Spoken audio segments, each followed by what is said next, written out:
داری مرا شوهرش دکتر رفتگی کسی فرزنداش رفت زنی دیگر گرفتگی همین خیانت میشه وقتی دوی بد می در حقی باید چی میشه؟ سلامت باشید خدا خیر برکت. فهم است سوال فهم است.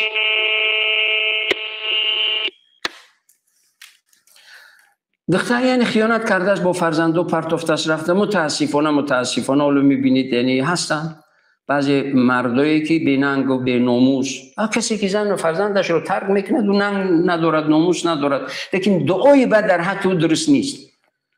باید بگوید که پروردگار توفیقش بده، پروردگار هدایتش کن. از روی که او بدبخت میشود حالا کی بدبخت میشه؟ پدر فرزندان دختره.